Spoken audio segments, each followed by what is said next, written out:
Olá, amados irmãos. Continuando a leitura do livro O Evangelho segundo o Espiritismo, vamos falar tópico A Realeza de Jesus. O reino de Jesus não é deste mundo, é o que todos compreendem, mas também não há uma realeza na terra. O título de rei nem sempre exige o exercício do poder temporal. É dado através de um consentimento unânime àquele cujo gênio o coloca em primeiro lugar numa ordem de ideias quaisquer, que domina seu século e influi no progresso da humanidade. É nesse sentido que se diz o rei ou príncipe dos filósofos, dos artistas, dos poetas, dos escritores, etc. Essa realeza, nascida do mérito pessoal e consagrada pela posteridade, frequentemente não é muito superior à que carrega o diadema. É uma realeza imperecível, enquanto a outra é o jogo das vicissitudes. Sempre é abençoada pelas gerações futuras, enquanto a outra muitas vezes é amaldiçoada. A realeza terrestre tem seu fim quando a vida acaba.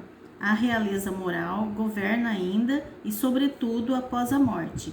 Nesse aspecto, Jesus não é um rei mais poderoso do que muitos potentados. Portanto, é com razão que ele dizia a Pilatos: sou rei, mas meu reino não é deste mundo. Continuando, o tópico, o ponto de vista. A ideia clara e precisa que se faz da vida futura dá uma fé inabalável no porvir. E essa fé tem imensas consequências sobre a moralização dos homens.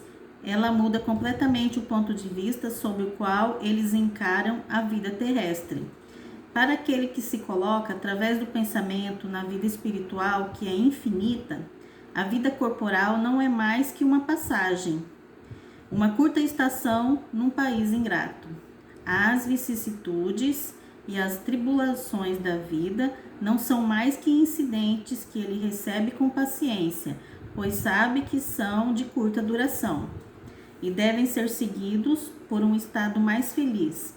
A morte não é mais algo assustador, não é mais a porta do nada, mas a da libertação, que abre ao exilado a entrada de uma morada de felicidade e paz. Sabendo que está num lugar temporário e não definitivo, encara as preocupações da vida com mais indiferença, e disso resulta-lhe uma calma de espírito que abranda a amargura daquela. Pela simples dúvida sobre a vida futura, o homem torna a levar todos os seus pensamentos para a vida terrestre. Incerto sobre o porvir, ele dá tudo pelo presente, não entrevendo bens mais preciosos que os da terra. É como a criança que não vê nada além de seus brinquedos. A perda do menor de seus bens é uma ferida pungente, um engano, uma esperança desiludida, uma ambição não satisfeita, uma injustiça da qual seja vítima. O orgulho ou a vaidade ferida são tormentos tais que tornam sua vida uma angústia perpétua, fazendo de todos os seus instantes, voluntariamente, uma verdadeira tortura. Fixando seu ponto de vista pela vida terrestre, no centro da qual ele está colocado, tudo ao seu redor toma vastas proporções. O mal que o atinge, como o bem que compete aos outros, tudo adquire aos seus olhos uma grande importância. Assim também ocorre a quem está no interior de uma cidade. Tudo lhe parece grande, os homens que estão em altas escadas, os monumentos. Mas, subindo numa montanha, homens e coisas vão parecer-lhe muito pequenos. Assim ocorre com quem encara a vida terrestre do ponto de vista da vida futura. A humanidade, como as estrelas do firmamento, perde-se na imensidão. Ele então percebe que grandes e pequenos se confundem como formigas sobre um monte de terra.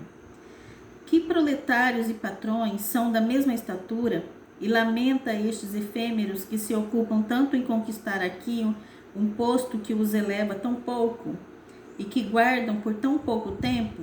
É assim que a importância atribuída aos bens terrenos está sempre em razão inversa à fé e à vida futura. Se todos pensassem desse modo, dir-se-iam ninguém mais se ocupando das coisas da terra. Tudo nela estaria em perigo. Não, o homem busca instintivamente seu bem-estar, e mesmo com a certeza de só estar por pouco tempo num lugar, ainda assim quer passar da melhor maneira, ou menos ruim possível. Ninguém, entretanto, encontrando um espinho sob sua mão, não o retira para não se picar? Ora, a busca do bem-estar força o homem a melhorar todas as coisas, empurrado pelo instinto do progresso e da conservação, que está na lei da natureza. Portanto, ele trabalha por necessidade, por gosto e por dever, e com isso cumpre os desígnios da providência, que o coloca na terra com essa finalidade. Só aquele que considera o futuro pode atribuir ao presente uma importância relativa e facilmente se consola de seus fracassos, pensando no destino que o espera. Deus não condena, pois, os gozos terrenos, mas o abuso desses gozos em prejuízo das coisas da alma. Contra esse abuso estão prevenidos os que aplicam a si esta fala de Jesus: meu reino não é deste mundo. Aquele que se identifica com a vida futura assemelha-se a um homem rico que perde uma pequena soma sem se perturbar. Aquele que concentra seus pensamentos na vida terrestre é como um homem pobre que perde tudo o que possui e se desespera.